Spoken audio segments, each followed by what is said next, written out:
You won't believe the bloody scenes. Let's see how Dashan handles it.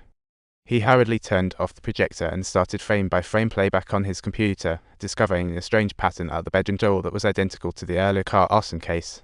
Who said life lacks surprises? No kidding, there was a line of text inside, and with the lighting too dim, Dashan felt like an explorer.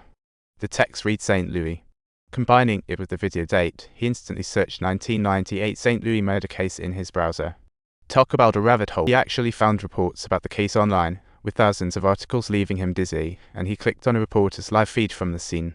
Apparently, the Millers and their youngest son were murdered at home, but their eldest son mysteriously vanished. What a tragedy.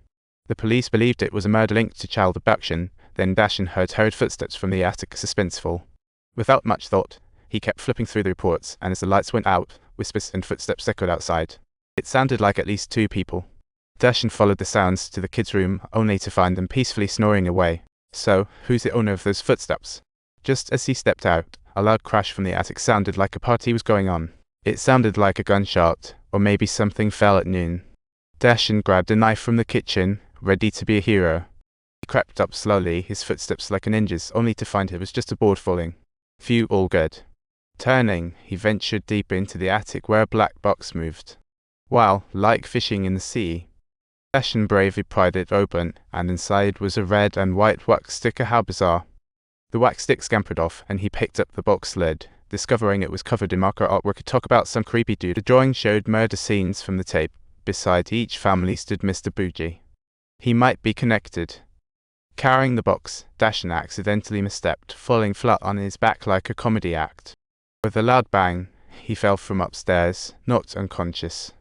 By the next morning, the cops and paramedics showed up.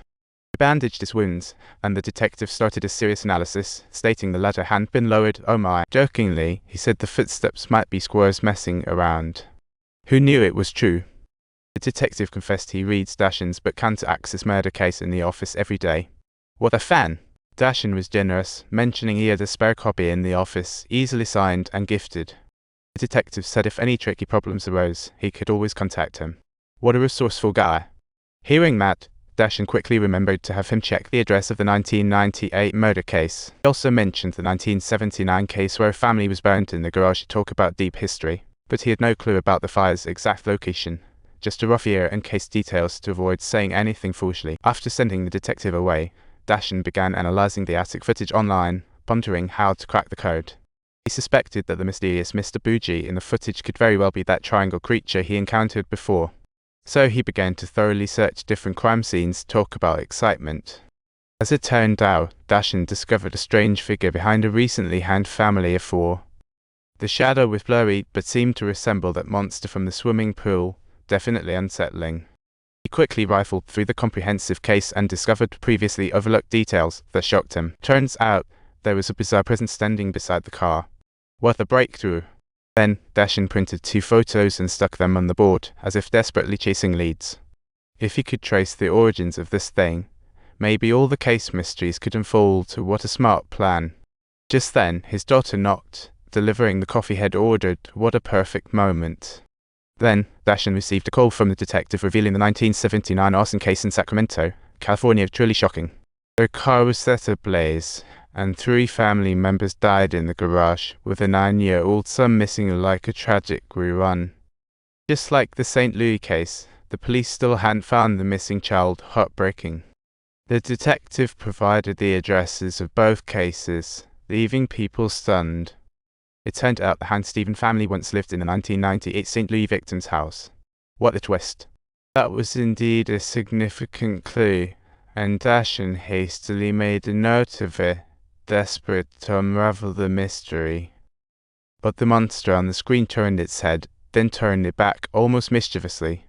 Next, the computer beeped with the new video, and Dashan thought, oh my. To his shock, it was footage of him falling from the attic last night. How embarrassing. It all seemed fine until, at the end, a few small hands appeared on his shoulders, almost pushing him down. Chilling. The more Dashan watched, the more unsettled he became, not caring who filmed it, and quickly shut the computer off to get back to work. By midnight, Dashan was sound asleep with his wife when suddenly a sound jolted him awake. How suspenseful. Following the noise, he made his way to the studio, only to find the projector had been turned on, showing footage of the hanging family. Dashan felt utterly bewildered, turning off the projector and the video, only to see that weird screenshot popping up automatically. If you enjoyed this video, don't forget to subscribe to our channel for more amazing content.